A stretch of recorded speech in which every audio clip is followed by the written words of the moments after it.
Keicho Nijimura is the character no one asked for. I know that because before this game even came out, I polled over 380 players on which characters they'd like to see. Each player chose a total of 8 characters, so that's more than 3,000 predictions, and I don't remember a single one being Keicho. So immediately, this is kind of a weird pick for DLC. I mean, you're picking this over Mountain Tim? Come on! That said, I always go into DLC with an open mind, hoping to see a unique moveset, but even then, I have to say it doesn't make a great first impression. I hate these normals already. And it also seems like it doesn't have a lot of ways to apply pressure or extend combos without spending meter. So he's gonna be a meter intensive character, although eventually I did find some stuff, even if it is a bit situational. That said, I usually love it when characters are unique, when they come up with a new gimmick, like they did with Strawheim or Speedwagon, or even Weather Report. These characters were unlike anything we've ever seen in this game before. Keicho is a bit different, but I can't quite say that he feels unique, and that's a bummer. Now, I wish I could give you a better breakdown of what this character feels like in a match, but unfortunately, this game feels dead again. I don't know, it feels like it comes and goes. It was fine in the last DLC. On this one, all I could find was a guy that was way too good with Kira, and a beginner who thinks lag switching will give him free wins when it clearly hasn't worked in the past, and no matter how many times I reject him in matchmaking, that's the only opponent the game wants to give me. So I'll preface this review by saying that no matter how good a DLC character is, this is the status of Jojo. The online still sucks. If you have friends to enjoy this game with, you might get something out of it, otherwise just steer clear. But I think this character is going to struggle a lot in playing footsies because he's got really bad normals. At the same time, it's that type of character that can always end a combo with a setup that forces you to block. So once he gets in, he can stay in if he wants to, but then again, doesn't have a lot of ways to do it meterless. So he's only a real threat once he has that cash to spend. But to understand why that is, let's look at the type of character he is listed as. He is a stand character, but also kinda not. His stand is always out. You don't summon the stand by hitting the style button. However, you will see the stand changing from the toy soldiers to the helicopter tank combo every time you hit that button. This means you don't have stand cancels, but you do have stand rushes. So while he is technically a stand character, he's not really the same as other stand characters, and you can see that right away in his normal attacks, because the light and medium attacks are the same in both modes. That's not usually the case with stand characters. The only normals that change for Keicho are the heavies, because he uses the stand to attack with the heavy attack buttons. And while these heavies are okay, I mean, these jumping buttons are really good, I think, his light and medium attacks are so bad. Oh my god, this range is incredibly short. It's ridiculous. He's also got a command normal with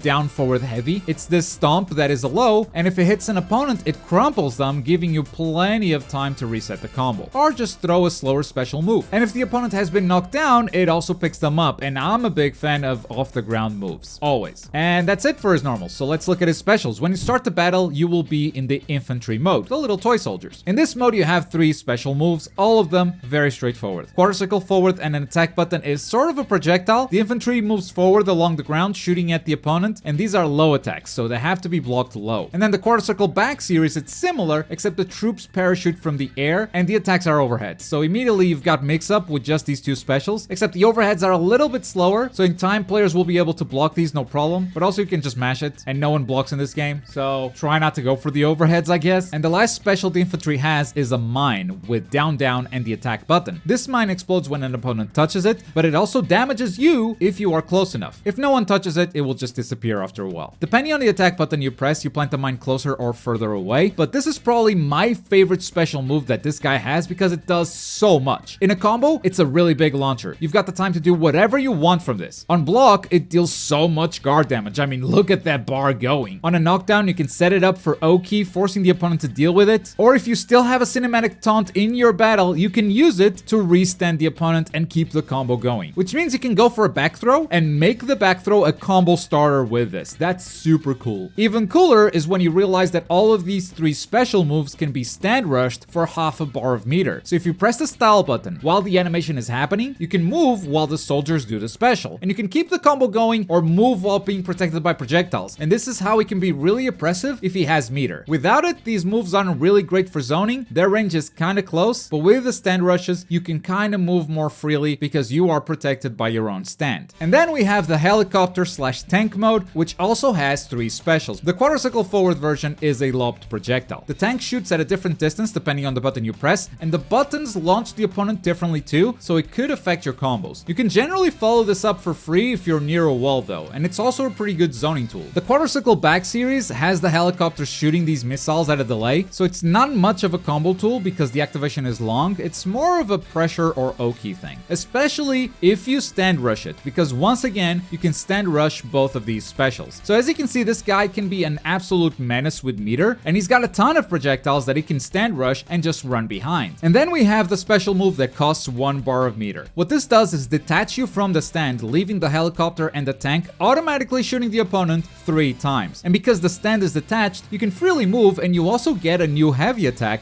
for that very short period of time. And these new heavy attacks, they are not bad at all. Now, it sounds like we're done with special moves, but I do have one more that I left for last because it is available in both modes, which is a really bad DP. My god, this thing has no range. I left it for last because it just works in both modes, and it's the only special move that you cannot stand rush. It makes sense though, you're not using your stand. Still, it's a DP, it is actually invincible on startup, and if you don't block on wake up, I will keep doing it every time you try to get up and mash. Stop! You will learn today! His supers are decent. The HHA or level 1 has a fast activation. Even though it's projectiles, the range is kinda close, but given how fast it comes out, it's really easy to put in combos. And then the level 2, the GHA, has a slower activation, and you can hit it from about this far, so it's a bit harder to combo into, but it's very possible still. Finally, let's talk about his assists. It's the mine, making it a trap type of assist. I think it's very good if it hits the opponent. That knockup is very good for combos, but that's about it. I don't like the distance, I think there are better traps in the game, and also it damages the main character if they are caught in the explosion. So overall, not a fan. I think this guy has some fun combo routes. If you start with the toy soldiers, you can use the crumple into the mine, so then you can switch into the big guns for free, and from there the route can be a bit finicky because of those short range normals. This is the best I could come up with though, and I think you generally want to end your combos in a knockdown into a mine setup. So on wake up, the opponent can still jump away from it, but at least they cannot wake up mash or throw. This route only works if you reach the wall though. If you're far away, you're gonna need to stand rush at least once, like in this combo that you can go for if you start with a helicopter instead of the infantry. This will help you get a feel for that distance and how to convert from both positions. I also labbed a little grab combo because thanks to the mines, you can combo from a grab once per match as long as you have that cinematic taunt. And I bet you can get something better from all of these options. This is day one stuff, and I tend to not spend too much meter in my combos. It's maybe something I can work on if I want to play more Jojo in the future. But if you want to spend it all, you can just go for the first combo we did, restand them with the mine taunt, pick it up again into your GHA. There you go, you spent all of your meter. You see, there are definitely some fun routes with this character, and if you get in, you have a lot of mix-up potential and guard break potential even, thanks to the amount of pressure that your stand rushes can apply. The problem will be getting in though. When you're up against those big stand characters with big punching and kicking motions, you just can't get in, honestly. You're gonna have to spend meter to do so he ends up being kind of a meter expensive character. Ultimately, I don't think this is a character I'd ever want to play again. That said, it's only my opinion, maybe this is your type of character, who knows, but to me, it feels like a hard pass. Not only do I not understand why they chose this character over Mountain Tim, I don't think this moveset is that unique, though I also understand that can be a hard thing to do in such a big roster. But I also think this character isn't very good from a competitive standpoint. I'm not feeling super rewarded for the time I'm putting into him. But that's my opinion. If you've got a different one, make sure to let the people know in the comments. And for more Jojo, check out this review on Stroheim, who turns out I really liked him. Go give it a look, and thanks for watching.